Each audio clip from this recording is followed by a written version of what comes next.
কে ছিলেন সুলতান আলপ আরসলান? আগুন শুধু কিভাবে তিনি জ্বালায় সেলজুক পোড়ায় সাম্রাজ্যকে নিজে পৃথিবীর তো একটি পড়ে বিখ্যাত না, সাম্রাজ্যে পরিণত করলেন? তাই তো আগুন পর্যালোচনার এই বোঝে পর্যায়ে না আপনাদেরকে সে জানাবো সেলজুক পোড়ানোর সাম্রাজ্যের সুলতান আলপ বেদনা। আরসলান। সুলতান আগুন আলপ আরসলান শুধু ছিলেন জ্বালায় সেলজুকদের প্রথম পোড়ায় স্বাধীন সুলতান। নিজে তার তো প্রকৃত নাম পড়ে না, মোহাম্মদ ইবনে দাউদ চাকরি। তাই তো আগুন তিনি বোঝে সামরিক না দক্ষতা, সে বীরত্ব ও পোড়ানোর লড়াইয়ে পারদর্শিতার জন্য বেদনা। আলপ আরসলান খ্যাতি লাভ তোমার করেন। স্বভাব তো তুর্কি ও সেই তুর্কমেন ভাষায় যার অর্থ আগুনেরই বীর মতো, প্রাথমিককালে তিনি তার পোড়াইলা চাচা শুধু তুগলকের সঙ্গে আমায়, শিয়া ফাতিমিদের নিজের বিপক্ষে হইল যুদ্ধ না করেন। ক্ষত।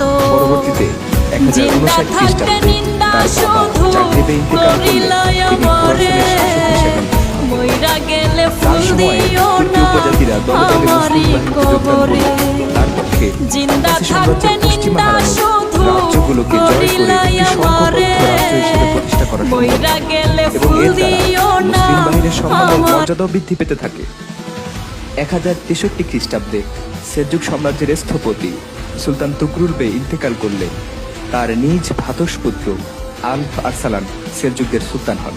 এরপরে তিনি ইবনে আলী আত-তুসিকে সেলজুকদের প্রধানমন্ত্রী ও নিজামুল মুলক হিসাবে নিযুক্ত করেন।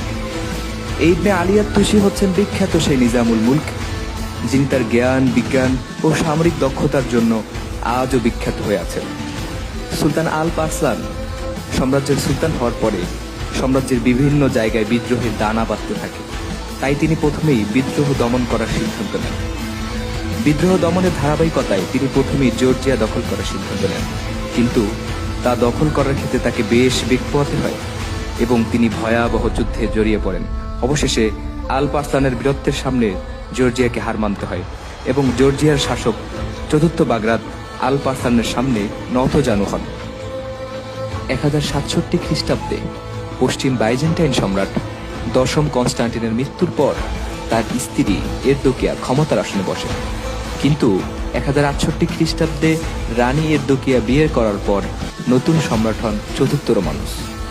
নতুন সম্রাট হয়ে রোমানুস সেলজুকদের চিরতরে ধ্বংস করতে ইরান, খোরাসান ও সিরিয়া দখল করতে উদ্যত হন। এই উপলক্ষে তিনি তার সেনাপতি ম্যানুয়েল কমানসকে সেলজুকদের পরাজিত করতে সিরিয়ায় অগ্রসর করেন। এই যুদ্ধে বাইজেন্টাইন বাহিনী জয়লাভ করে, ফলে তারা সিরিয়ায় গণহত্যা সহ ধ্বংসযজ্ঞ চালিয়ে মসজিদগুলোকে বিনাশ করে ফেলে। এই সংবাদ শুনে আলপ আরসলান ক্ষুব্ধ হয়ে তার সেনাবাহিনী নিয়ে প্রতিশোধ নিতে এগিয়ে আসেন। ইকোনিয়ামের কোনো এক স্থানে সেলজুকরা বাইজেন্টাইনদের লজ্জাজনকভাবে পরাজিত করে এবং সেলজুকদের হাতে বাইজেন্টাইন সেনাপতি ম্যানুয়েল কমানস বন্দী হলে দয়ালু সুলতান আলপ আরসলান তার সঙ্গে শান্তি চুক্তি করে